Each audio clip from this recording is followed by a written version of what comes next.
এই বছর 2025-এর মাধ্যমিক বোর্ড এক্সামে জিওগ্রাফির ম্যাপ পয়েন্টিং এর সাজেশনগুলো দেওয়া হয়েছে। 3টে পাতাতে দেওয়া হয়েছে, প্রত্যেকটা ভালো করে প্র্যাকটিস করলে তবেই কিন্তু কমন আসবে। আচ্ছা, চলো ফার্স্ট পাতায় দেখি কি আছে। পর্বত ও নদ নদী। এখানে কিছু পর্বত, নদ নদী এবং কিছু ভূপ্রাকৃতিক অঞ্চল সম্বন্ধে দেওয়া আছে। যেগুলো বেশি ইম্পর্টেন্ট সেগুলোর পাশে স্টার দেওয়া আছে, ভালো করে সেগুলো প্র্যাকটিস করবে। এবং ভূপ্রাকৃতিক অঞ্চলগুলোর ভেতরেও দেখবে কিছু স্টার রয়েছে, সেগুলো ভালো করে প্র্যাকটিস করবে। প্রত্যেকটা করবে, তবে যেগুলো স্টার দেওয়া সেগুলো আরো ভালো করে করার চেষ্টা করবে। তো ভূপ্রাকৃতিক অঞ্চলগুলোর মধ্যে উত্তর সরকার উপকূল, ছোটনাগপুর মালভূমি প্রণালী রয়েছে। এই কটা ভালো করে করবে এবং পরে দেখবে আরো কিছু কিছু রয়েছে, এই যে অরণ্য, মৃত্তিকা, শিল্প, কৃষিভিত্তিক কিছু অঞ্চল আছে, এগুলো ভালো করে করবে। তবে স্টার দেওয়া অঞ্চলগুলো ভালো করে করবে।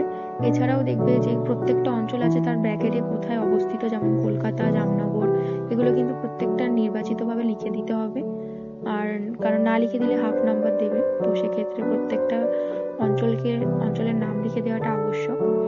আচ্ছা, তো এখানে ভূপ্রাকৃতিক, অরণ্য, মৃত্তিকা, শিল্প ছাড়াও আরো কিছু দেওয়া রয়েছে। দেখো পরের পাতায় কিছু শিল্পভিত্তিক অঞ্চল রয়েছে, এর মধ্যে দিল্লি, মুম্বাই, এগুলো আগেও করেছো সবাই, তো এগুলো ভালো করে করবে।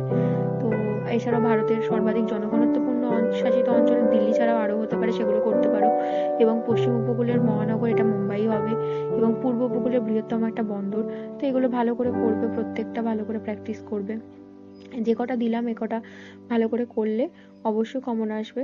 কিছু এর ভেতর থেকে কিছু সাজেশন তৈরি করার চেষ্টা করলে তবে কিন্তু কমন পাবে না। তো এই রইলো সাজেশনস, তো ভালো করে করো সবাই।